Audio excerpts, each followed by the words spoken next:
நம்ம லீஃப்ல ஜர்தோசி எப்படி போறதுன்னு பார்க்கலாம். சென்டரா எடுத்துக்கணும். எடுத்துட்டு மேல ஒரு லாக் போட்டுட்டு அதுக்கு மேல ஒரு லாக், குட்டி லாக் போடணும்.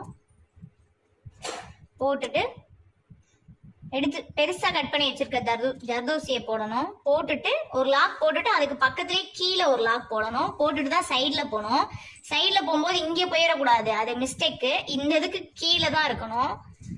ஒரு லாக் போட்டுட்டு திரும்ப இன்னொரு லாக் போட்டுட்டு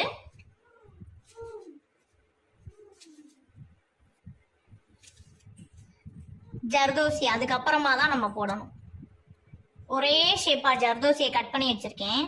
இங்க ஒரு லாக் போட்டு இதுக்கு கீழே ஒரு குட்டி லாக் போட்டுட்டு தான் சைட்ல இந்த சைடு போகணும். அதுக்கு மேல ஒரு குட்டி லாக் போட்டுட்டு திரும்ப அடுத்த ஜர்தோசி போட்டுட்டு இந்த இடத்த சென்டர்ல தான் நம்ம லாக் பண்ணணும். பண்ணிட்டு அதுக்கு பக்கத்துல ஒரு குட்டி லாக் போட்டுட்டு தான் அடுத்த சைடுக்கு போகணும். சென்டரா ஒரு குட்டி லாக் போட்டுட்டு திரும்ப சைட்ல போறேன். சைட்ல போய் லாக் போட்டுட்டு இப்படியே இழுத்துடக்கூடாது, அந்த த்ரெட் வந்துடும். அதுக்கு மேல ஒரு குட்டி லாக் போட்டுட்டு வந்தீங்கன்னா தான் கீழே வராது. ஜர்தோசி எல்லாமே ஒரே ஷேப்ல கட் பண்ணி வச்சிருக்கேன். இந்த இடத்துக்கு வந்துட்டு சென்டரா தான் குத்தணும்.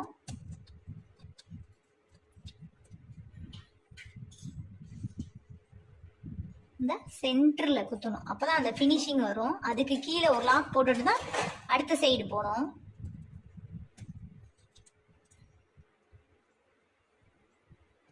சென்டரா குத்திட்டு அதுக்கு கீழே ஒரு லாக் போட்டுட்டு திரும்ப சைட்ல போய் ஒரு லாக் போட்டுட்டு அதுக்கு மேல ஒரு குட்டி லாக் போட்டுட்டு தான் ஜர்தோசியை நம்ம போடணும்.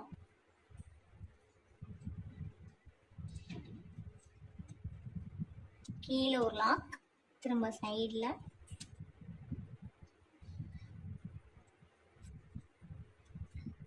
அதுக்கு மேல ஒரு லாக் போட்டுட்டு சென்டரா போட்டுட்டு அதுக்கு கீழே ஒரு லாக் போட்டுட்டு திரும்ப நான் சைட்ல இந்த குட்டி கேப் இருக்கு அந்த இடத்த ஃபில் பண்ண போறேன். போட்டுட்டு சென்டராவே நம்ம லாஸ்டா நாட் போட்டுட்டோம்னா ஃபினிஷ் ஆயிடும்.